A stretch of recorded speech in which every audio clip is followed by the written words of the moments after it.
Selamat siang Pak dan teman-teman, kami dari kelompok 2 akan memaparkan hasil kerja kami.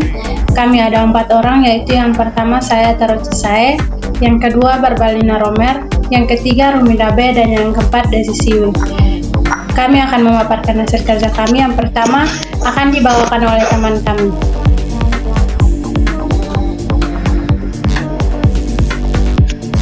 Poin yang pertama yaitu mengapa sekolah harus memiliki sistem informasi manajemen pendidikan.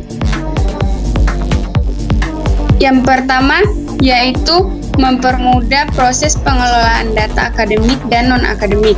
Yang kedua, menyediakan laporan perkembangan siswa dalam proses belajar mengajar. Yang ketiga, menyediakan suatu laporan perkembangan pengajar dalam kegiatan pembelajaran.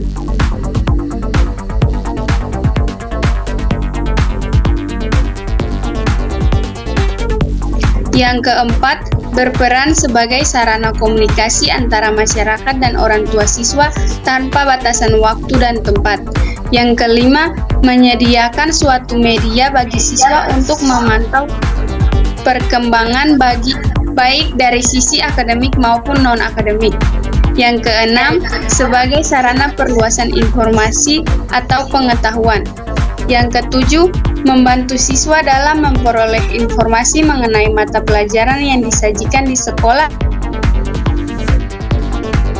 database, bahan pelajaran, dan soal latihan.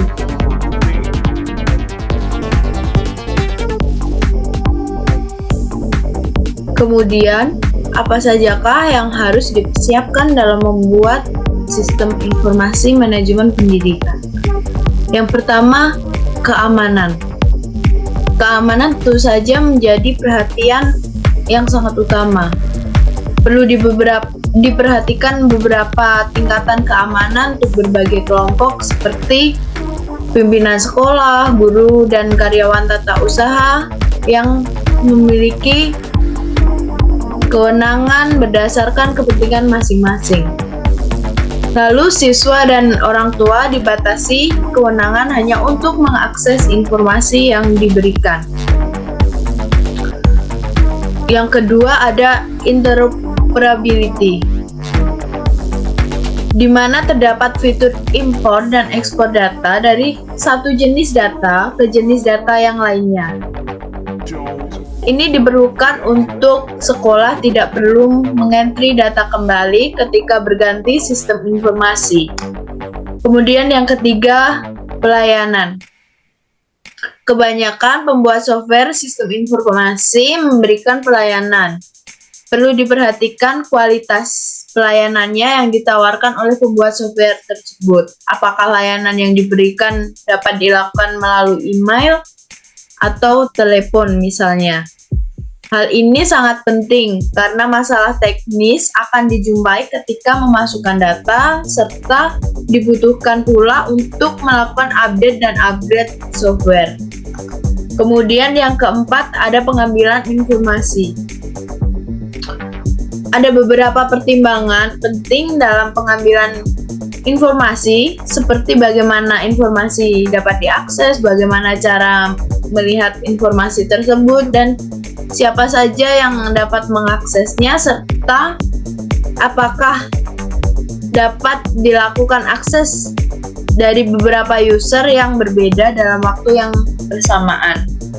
Kemudian yang terakhir ada biaya. Terdapat beberapa tipe pembayaran seperti lisensi per user, lisensi per institusi, lisensi tahunan, atau pembelian langsung. Masing-masing memiliki keuntungan dan kerugian. Setiap sekolah perlu memahami masing-masing tipe pembayaran dan batasan masing-masing tipe. Pertanyaan: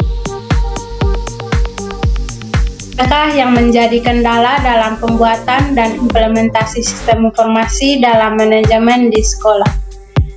Hambatan yang pertama yaitu hambatan yang ditemukan dalam menerapkan sistem informasi manajemen dalam dunia pendidikan dapat kelengkapan fasilitas yang ada, karena setiap informasi manajemen ini lebih kepada penggunaan teknologi komputer yang digunakan untuk dapat mengelola data-data yang dibutuhkan.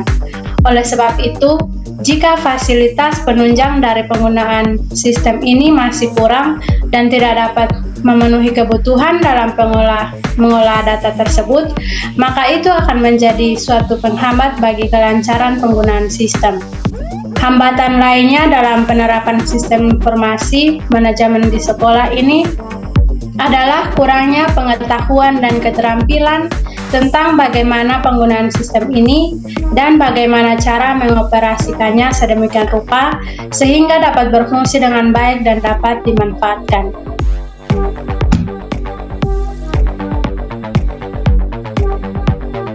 Yang berikut bagaimana pendapat kelompok Anda untuk mengatasi kendala dalam permasalahan tersebut.